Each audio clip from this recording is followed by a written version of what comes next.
Okay, I teach in the Department of English and I teach writing courses. Both of them are writing intensive courses, so they're limited to 25 students each. I'm also a Coleman Fellow in Entrepreneurship Education, which means we have it cross-listed in the Bryan School, and we have seats reserved for students that are entrepreneurship majors.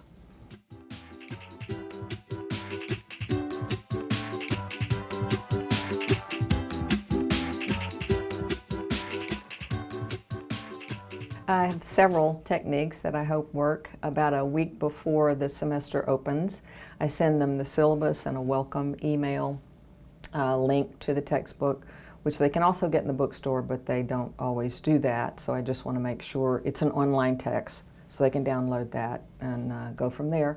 Then 3 to 4 days before the semester opens, I send them another welcome email and open the module for week 1, so they can access all of the assignments and the first discussion board. There's a video posted of me introducing the course by description on the home page, and that's where the course opens. Their opening point is directed for my home page. My biography is posted there and a few things about me. And then on the discussion board 1, they're asked to introduce themselves, and they take a diagnostic, just a short diagnostic with a bunch of questions about their writing skills and their experience in online courses, whether or not they've taken any, and if not, what their attitudes are toward online courses. Then they have to respond to 3 or 4 other students in the course so that we can start building the learning community.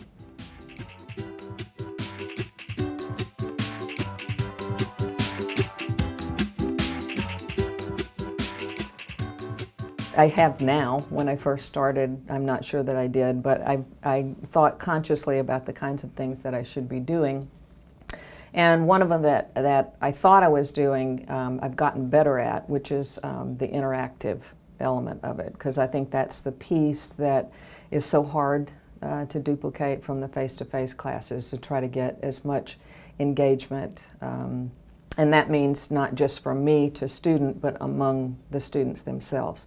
So I'd say that the highly interactive element is one. The reflective piece is another one, which I think is important, and that closes out the semester. I write one and ask them to write one, and that's where I learn a lot about the course, what I've done well, what I haven't done well. Also, just building the community itself, that it's an intellectual learning community, so that they're aware of that and there's structure and purpose to each assignment. So I try to set clear expectations on all of the assignments, and then to explain that there's a high quotient of self-directed learning in this, that in online courses, unlike face-to-face, you really need to take a high degree of responsibility. Intuitive learning is a piece of it, and I warn them ahead of time that this is going to require some independence on your part. So when they run into problems with time management, they know that it's their responsibility. The syllabus is very long and explains that.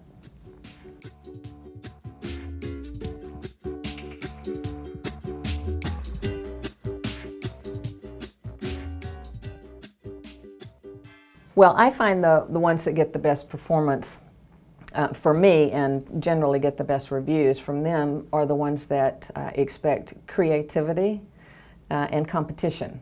Both of those things work in their favor typically, but they also tell me that that's the most stress-inducing and labor-intensive. So it's not like it's an easy assignment. So that includes, for my course, again, product design and writing an ad to pitch that product. They also have to pitch themselves as for a job. And then the project proposal or the business model. And that's probably the most labor intensive for them. It's the final project. So they have to do a PowerPoint for that and presentation, and they have to do the written proposal as well. So those, I think, work out very, very well, and most of them will say that was the most rewarding assignment for them. I have a lot of working professionals that are able to use it on their job, and the ones who have never had a business course say, I feel ready now that I can do this. I never thought about being an entrepreneur, but maybe I will now.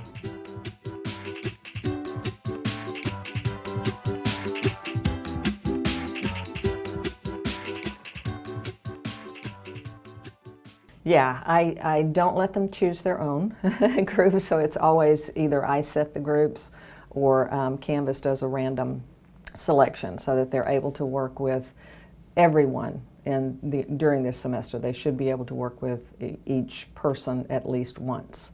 I also do a lot of preparation for teamwork because I've done a lot of research on small groups and teams. So that's where some of my work centers. So I'm very conscious of preparing them for it going in. So they read 5 conditions for team effectiveness. They have a lot of prep outside the textbook for what their team should look like, what their group work should look like. And again, the interactivity is highly dependent on peer feedback. So the personal assessment, excuse me, of one another and their own work, what they've done. And that's an assessment piece of it. They get graded on if they're grading other people and if they're grading themselves. So that again, I think is a competitive element of it.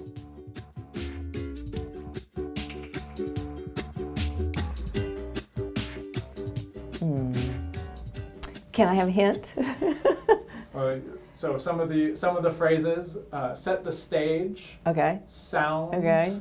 Oh, good. Performance. Yeah, good. Working in concert. Good. That's one of my favorite metaphors because I don't think of myself as a director. I think of myself more as a conductor, where there are different pieces in the orchestra and they all have different strengths, and as a group they perform differently, and then there are some individual soloists and so forth. So, gee, I hope it's an orchestra or a concert hall or something like that. Much less classy than that. It is a rock concert. A rock concert, okay. Behind you, but it's a fantastic metaphor to leave us with. So, okay, good. Bonnie, thanks so much for joining us on the green screen with the TIO team. My pleasure. Thank you.